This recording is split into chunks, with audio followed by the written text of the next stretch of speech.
आप क्या कहेंगे? युवा है, आप भी अपने मताधिकार का प्रयोग करते हैं। ठीक है, लोग कहते हैं कि कांग्रेस सरकार ये है वो है, जैसी भी है। कांग्रेस सरकार में लोग इतने परेशान नहीं थे जितने आज की डेट में है। लोग परेशानी के साथ उठते हैं, परेशानी के साथ ही सो जाते हैं। एसीओ में बैठ के डिसीजन लेने बहुत आसान है। शिक्षा और स्वास्थ्य किस तरह की सेवाएं यहाँ हरियाणा में मिली? हर तरह से परेशान किया हुआ है आम पब्लिक को। मैं तो ये कहूँगा कि बस आम पब्लिक को रिलैक्सेशंस मिलनी चाहिए। ये नहीं कि भाई एक बारी मुख्यमंत्री बन गए, एक बारी एमएलए बन गए, उसके बाद 5 साल हमें कोई होश ही नहीं, जनता कहाँ है कहाँ नहीं है, हमें कोई लेना देना नहीं, अपनी जेबें भर रहे हैं बस। ऐसा नहीं होना चाहिए। सरकार की क्या कुछ सुविधाएं? रोजगार तो खत्म हुआ पड़ा है, रोजगार तो बिल्कुल ही खत्म है।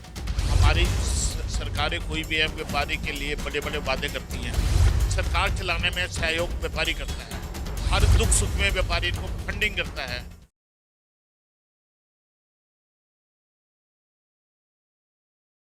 मतदाताओं के मूड में क्या है, ये जानने के लिए इस वक्त न्यूज़ 14 टुडे की टीम यमुनानगर विधानसभा क्षेत्र में पहुंची है और यहाँ के कुछ लोगों से बात करेंगे। आप क्या कहेंगे? युवा है, आप भी अपने मताधिकार का प्रयोग करते हैं। मेरा नाम मिलन अग्रवाल है। मैं ये कहना चाहूँगा कि बीजेपी सरकार ने लोगों को परेशान किया हुआ है।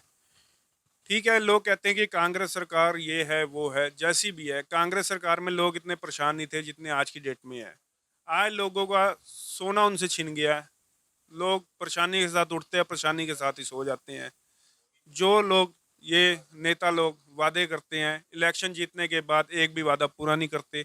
एसीओ में बैठ के डिसीजन लेने बहुत आसान है, पर आम जनता की तरह ये बाहर धूप में निकल के देखें और फिर अपने डिसीजन लिए वे याद करें कि हमने ये डिसीजन लिए थे, ये डिसीजन नहीं लिए, फिर इन्हें पता लगेगा। एसी में बैठ के बहुत आसान है। शिक्षा और स्वास्थ्य किस तरह की सेवाएं यहाँ हरियाणा में मिली? हर तरह से परेशान किया हुआ है आम पब्लिक को। मैं तो ये कहूँगा कि बस आम पब्लिक को रिलैक्सेशंस मिलनी चाहिए। कैसा विधायक चुनना चाहेंगे? विधायक कैसा होना चाहिए? जो लोगों के बीच में आए। ये नहीं कि भाई एक बारी मुख्यमंत्री बन गए, एक बारी एमएलए बन गए, उसके बाद 5 साल हमें कोई होश ही नहीं, जनता कहाँ है कहाँ नहीं है, हमें कोई लेना देना नहीं, अपनी जेबें भर रहे हैं बस। ऐसा नहीं होना चाहिए। पब्लिक के बीच में। हाँ बिल्कुल, तभी पता लगेगा ना। रोजगार की क्या कुछ सुविधाएं सामने? रोजगार तो खत्म हुआ पड़ा है, रोजगार तो बिल्कुल ही खत्म है। किस तरह से देखते हैं हरियाणा में जो चुनाव का बिल्कुल बुझ चुका है, क्या माहौल है? मैं व्यापारी हूँ, मैं व्यापारी की बात रखना चाहता हूँ। अगर आप कहें तो मैं रखूँ। हमारी सरकारें कोई भी है व्यापारी के लिए बड़े बड़े वादे करती हैं और व्यापारी को टिकट नहीं देती। व्यापारी को जबकि इनको कम से कम भी जबकि टैक्स व्यापारी देता है। सरकार चलाने में सहयोग व्यापारी करता है। हर दुख सुख में व्यापारी इनको फंडिंग करता है।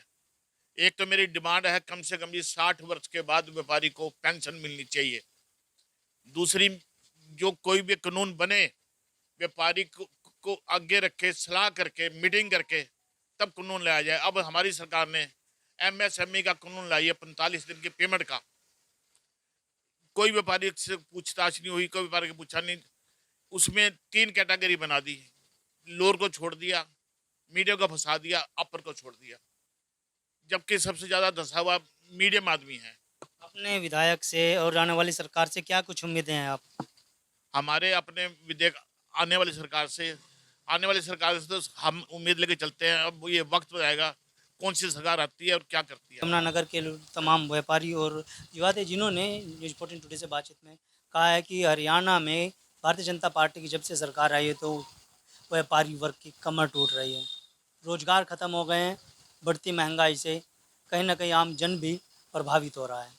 वीडियो के बारे में आपकी क्या राय है? अगर आप ये खबर फेसबुक पर देख रहे हैं तो वीडियो को लाइक करके पेज को फॉलो करें। इसके अलावा अगर आप इस खबर से यूट्यूब के जरिए जुड़े हैं तो चैनल को सब्सक्राइब करके बेल आइकन दबाना बिल्कुल ना भूलें। नमस्कार।